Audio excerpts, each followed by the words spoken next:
లోక్సభ ఎన్నికల వేళ తెలంగాణ కాంగ్రెస్ లో చేరికల రాజకీయం హీటెక్కుతోంది. ఎవరొచ్చినా చేర్చుకోవాలని అధిష్టానం చెప్తే తమకు పడరాని వారిని చేర్చుకుంటే ఊరుకునేది లేదని ఇప్పటికే పార్టీలో ఉన్న నేతలు అల్టిమేటం ఇస్తున్నారు. దీంతో ఎక్కడికక్కడ నేతల చేరికలను హోల్డ్లో పెడుతున్నారు. ఇంతకీ తెలంగాణ కాంగ్రెస్ లో ఏం జరుగుతోంది? చేరికలపై పార్టీలో జరుగుతున్న చర్చ ఏంటి? Watch the story.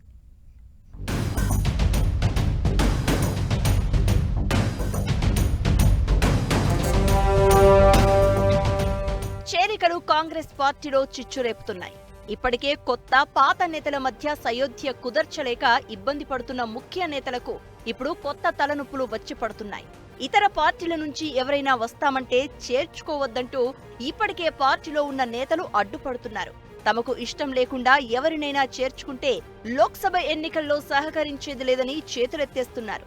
లోక్సభ ఎన్నికల్లో సత్తా చాటేందుకు పెద్ద ఎత్తున చేరికలను ప్రోత్సహించారు నేతలు.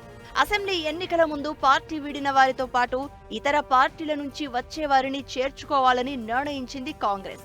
ఏఐసీసీ ఆదేశాలతో సీనియర్ నేతలు ఎమ్మెల్సీ మహేష్ కుమార్ గౌడ్, మాజీ ఎమ్మెల్యేలు జగ్గారెడ్డి, కోదండరెడ్డి ఆధ్వర్యంలో ఒక కమిటీ వేసింది. అన్కండిషనల్ గా ఎవరు పార్టీలోకి వచ్చినా చేర్చుకోవాలని ఏఐసీసీ స్పష్టం చేసింది.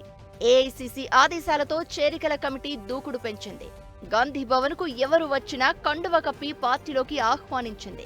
సీఎం రేవంత్ రెడ్డి, ఇన్ఛార్జ్ దీపాదాస్ మున్షి కూడా నేతలకు కండువాలు కప్పి పార్టీలోకి ఆహ్వానించారు. ఇదే ఇప్పుడు పార్టీలో పెద్ద దుమారం రేపుతోంది. ఎక్కడికక్కడ నిరసనలు వ్యక్తమవుతున్నాయి. దేవరకద్రలో కాటం ప్రదీప్ కుమార్ గౌడ్ను సాయంత్రం చేర్చుకుంటే స్థానికంగా సిట్టింగ్ ఎమ్మెల్యే వ్యతిరేకించడంతో అర్ధరాత్రి 12 గంటలకు ఆయన చేరికను నిలిపివేస్తున్నట్లు ప్రెస్ నోటు రిలీజ్ చేశారు. మిర్యాలగూడలో మున్సిపల్ చైర్మన్ పార్టీలో చేరిన గంటల వ్యవధిలో మళ్లీ నిలిపివేస్తున్నట్లు ప్రకటన విడుదల చేశారు. ఆదిలాబాదులో పార్టీ మాజీ నేతలు గండ్ర సుజాత, సాజిద్ ఖాన్, రామచంద్రారెడ్డిలు తిరిగి పార్టీలో చేరితే ప్రస్తుతం ఉన్న నేతలు తీవ్రంగా వ్యతిరేకించారు. వారిని పార్టీలో చేర్చుకుంటే పార్లమెంటు ఎన్నికల్లో పనిచేయమంటూ భీష్మించుకు కూర్చున్నారు. దీంతో చేసేది లేక వారి చేరికను కూడా నిలిపివేశారు. మాజీ మంత్రి ఇంద్రకరణ్ రెడ్డి విషయంలో ప్రస్తుతం జిల్లా అధ్యక్షుడు శ్రీహరిరావు తీవ్రంగా వ్యతిరేకిస్తున్నారు. ఇలా ఎక్కడికక్కడ కొత్తవారి చేరికల విషయంలో తీవ్ర నిరసనలు వ్యక్తమవుతున్నాయి. గాంధీభవన్లో కూడా చేరికల విషయంలో భిన్న స్వరాలు వినిపిస్తున్నాయి. గతంలో బీఆర్ఎస్ అధినేత కేసీఆర్ చేసిన తప్పులనే కాంగ్రెస్ చేస్తుందంటూ పలువురు నేతలు పెదవి విరుస్తున్నారు.